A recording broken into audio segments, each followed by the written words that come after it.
Hey guys, this is Mr. Recaps. In this video, I'm going to explain a movie called Little Boy, released in the year 2015. I'm warning you for spoilers. Stay tuned. The story begins with a visual of the seaside town of O'Hare, California, in the year 1949. It was just a peaceful fishing community with a hill at the end of the main street back then. The narrative is told in the words of a little boy who is now an elderly man. He was disliked by everyone in the village. The story really begins with the boy's first meeting with his father, his only companion and friend. The nurse is taking the newborn to his father and told him he is a boy, but very little. To which the father replied, well, he will grow, right? The picture then shifts to 3 years later, when the father is shown measuring the boy's height. On the wall, his name and age were engraved. Above the engraved name of Pepper, another name is written, which is London. London is the elder brother of Pepper, and if you compare the written age and height, it shows that London's height at the same age of 3 was way more than Pepper's height.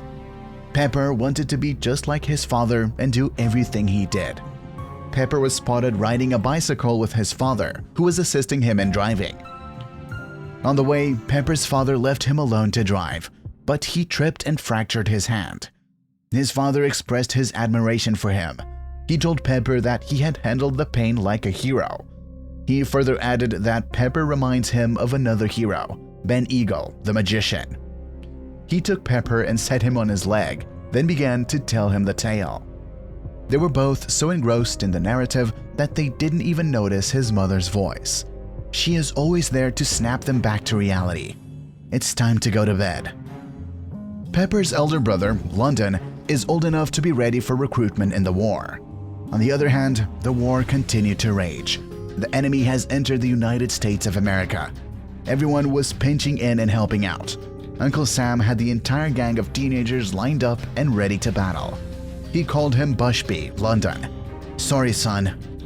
Because of his flat feet, Pepper's older brother is ruled ineligible for military duty. Sir Sergeant, with all due respect, what does a pair of flat feet have to do with the killing of Japanese people? London asked. The sergeant replied, that's simply how things are, child. When Pepper was buying ice cream, several of the youngsters teased him with saying, how's the weather down there, midget? One of the overweight boys sat down next to Pepper and said, from down there, the world looks bigger. Pepper seemed to be depressed. He dashed over to his father. The entire family was spotted eating supper at the dining table, saddened by the rejection. London had no appetite and wasn't eating anything. He was consoled by his mother. Pepper inquired about his father and asked if it is true that London isn't going to war. London walked away from the table. Pepper was shocked to know that his fare was going instead. Pepper started crying and asked his father why they wouldn't stay together. The time is here. His father is about to go. He hugged his wife and he said goodbye to Pepper and London. In the next scene, Pepper was in a room with his doctor. I'm not a midget, right? He inquired. The doctor told him that they shouldn't use that word. Midget is a very mean word for people with dwarfism. His mother interrupted and said that his son had something to do with his nickname. The doctor told them he would ask his son to make things right. But Pepper wasn't sure about this either. For now, Pepper, let's just say you're a little boy, the doctor says. And this becomes Pepper's nickname. He grew to hate those two words, and it was usually a source of contention when someone referred to him by his moniker.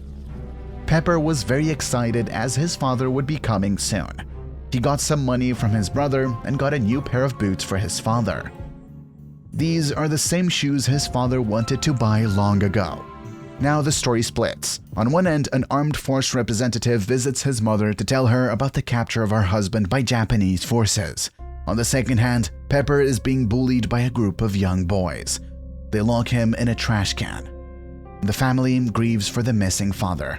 Pepper wears the shoes he bought for his father, and London starts drinking liquor. One day, Pepper went to the cinema to watch the movie Ben Eagle and then Ben Eagle's Magic Show. The magician called for Pepper to come on stage and help him with a magic trick. Pepper was asked to move a bottle by spreading his hand and not touching the bottle. The trick works, and everyone applauds while looking at their hands astonishingly. Pepper is determined to gain enough faith to bring his father home after hearing the Bible verse which says, "Truly I tell you, if you have faith as tiny as a mustard seed, you may say to this mountain, 'Move from here to there,' and it will move." Matthew 17:20. Pepper and London attempted to assassinate a Japanese citizen. London went to jail for this assassination. Pepper was brought to a church where he told the father about his magic. The father asked him to move the bottle. He tried and tried, but he couldn't.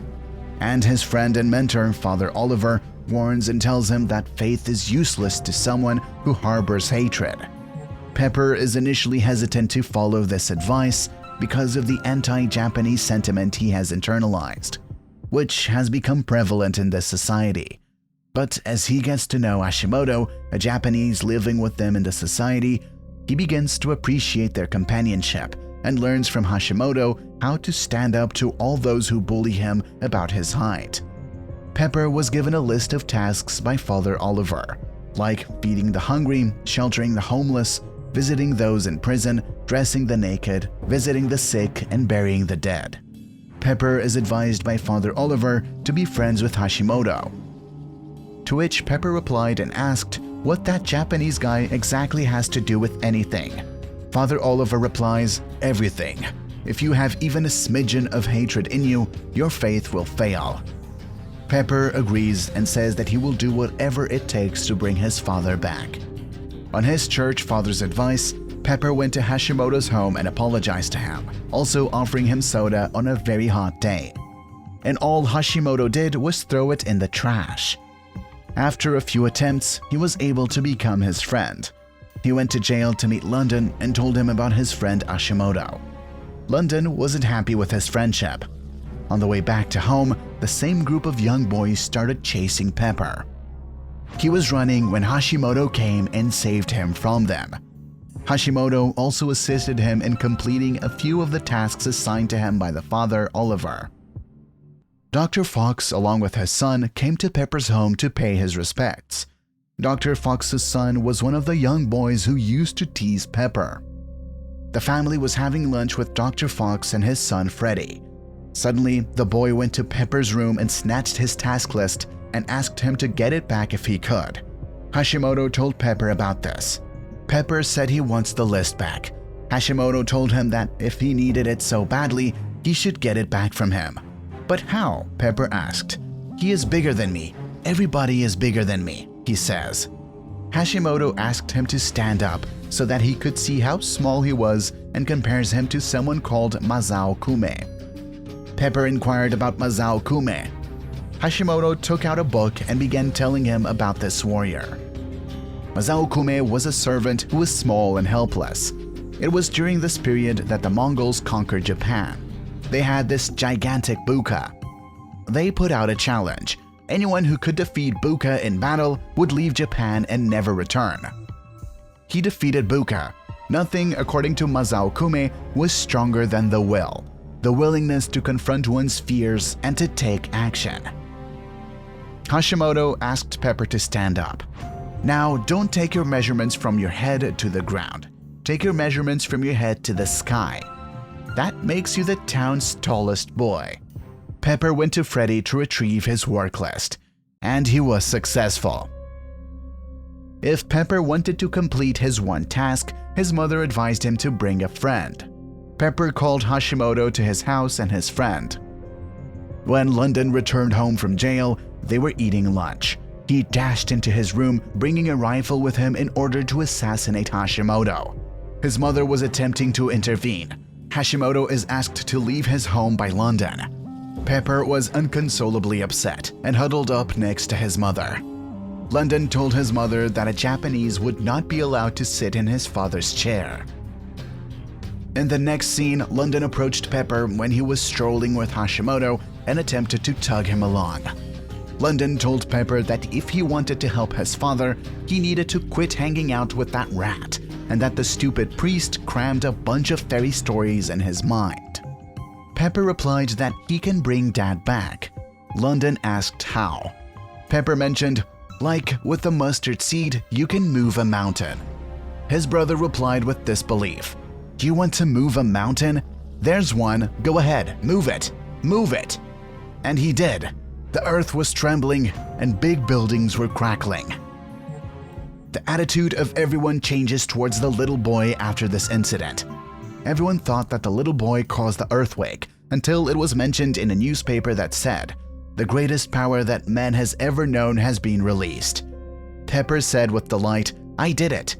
Pepper's dad has already been killed and is buried in the Philippines, according to an army spokesman. To pay his respects, Hashimoto attends a memorial service at the O'Hare Cemetery. Pepper and Hashimoto sit on a bench and talk about their shared losses of family and faith. Pepper returns to the cemetery to pay his respects to his father and affixes the list to his grave marker. Later that day, an army official arrives to inform that her husband had not died after all. When the man who died was shot, he grabbed Pepper's father's boots, and he was mistaken for Pepper's father. The family leaves town to pay a visit to Pepper's father in the hospital, and Pepper brings him the boots that his father had been coveting for a long time. They discover that his father has slight amnesia as a result of a head injury when they arrive. After a long time, Pepper calls his father partner and presents him with his gift. And the movie has come to an end. If you've got a passion for movies and everything about them, Mr. Recaps is your destination. Subscribe for more videos like this, hit the notification bell icon, and leave a like to support the channel. Thank you for watching, and I'll see you tomorrow. Until then, stay safe. Peace.